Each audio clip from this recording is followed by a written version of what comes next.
Hello, আসসালামু আলাইকুম everyone. কেমন আছেন আপনারা সবাই? আশা করি ভালো আছেন। আমি নতুন একটি ভিডিও নিয়ে চলে এসেছি আপনাদের সাথে। তো ভিডিওটি শুরু করছে আমার হাজবেন্ডকে নিয়ে। এসে একটু বাইরে গিয়েছিল, বাইরে থেকে আসলো। তো আজকে সারাদিন আমাদের এখানে বৃষ্টি পড়তেছে, তো বাইরের কিছু মুহূর্ত নিলাম।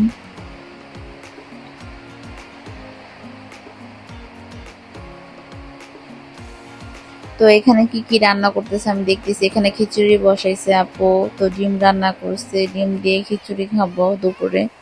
আর এখানে আমি একটু চা বসিয়ে নিচ্ছি, রং চা, কারণ আমার ঘুম থেকে উঠে নাস্তা করার পর আমার একটু চা খেতে হয়, কারণ চা খেলে একটু ভালো লাগে। তাই আমি রং চাটা রেডি করে নিচ্ছি।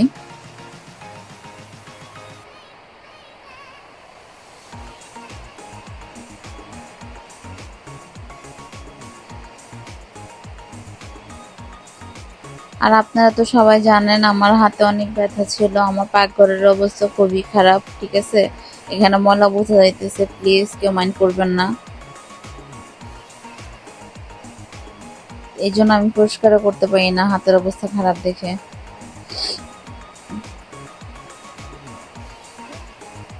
তো আমি অল্প একটু চিনি নিয়ে নিলাম চায়ের জন্য।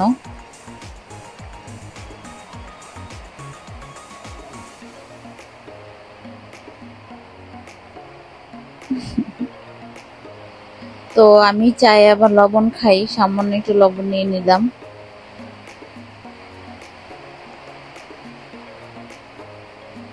আর মেয়েকে কি কি জানি বলতেছি।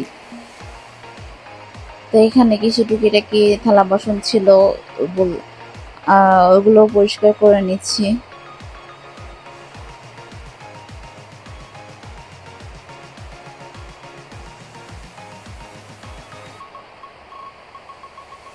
আমার যখন থেকে হাত ব্যথা শুরু হয়েছে তখন থেকে আমার পাকঘরে যাওয়া বন্ধ হয়ে গেছে। আমি রান্নাঘরে যাই না, কোনো কাজকর্ম কিছুই করি না। যতটুকু মানে আমার মানে দরকার পড়ে ও তখনই যাই, তখনই যে কিছু না কিছু হয়তো রেডি করি, বিকেলের নাস্তা থেকে কিংবা আপনি চা বানানো বলেন, তো ওগুলোই করি। এছাড়া এক্সট্রা ঘরের যে কাজগুলো ওগুলো আমি করি না অনেক দিন ধরে। আর ঘরের রান্না বান্না সব আপু আর আম্মু দুজন মিলেই করতেছে, আমার করা হচ্ছে না আর কি। তা আগের থেকে আমার হাত ব্যথা অনেকটা ভালো হয়েছে, এই জন্য আমি টুকিটাকি কিছু অল্প অল্প করতেছি, কারণ একেবারে তো বসে থাকা যায় না ঘরের ভিতরে, তাই না? তো আমার চাটা হয়ে গেছে, এখন আমি চাটা খাবো, ঘরে নিয়ে যাব।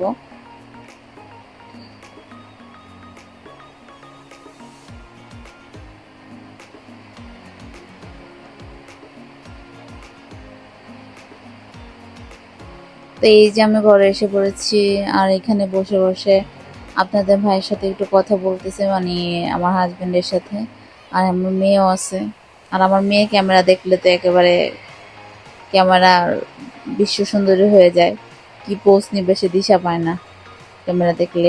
আর আমার বড় মেয়েকে আমি কি জানি বোঝাইতেছি, না এইভাবে না, এইভাবে করবা তুমি।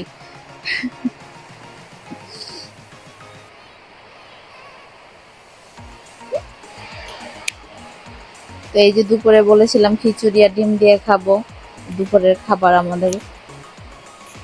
তো আমি খাবারের পর আর কি আমি 4টার দিকে গোসল করেছি, 4টা 5টার দিকে আর কি, এরকমই হবে মেবি, আমার মনে নেই। তো আমি গোসলটা সেরে নিয়েছি।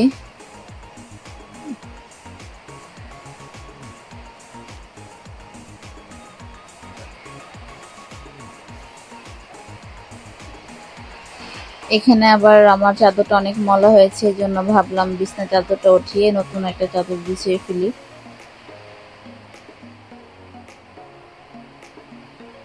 এই যে আমার চাদর বিছানা শেষ। তো বিকেলের নাস্তার জন্য আমি একটু পরোটা বানিয়েছিলাম।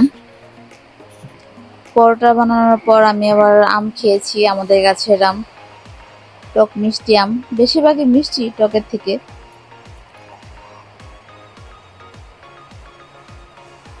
এই খাচ্ছি আর কথা বলতেছি, মেয়েকে কি জানি বলতেছি।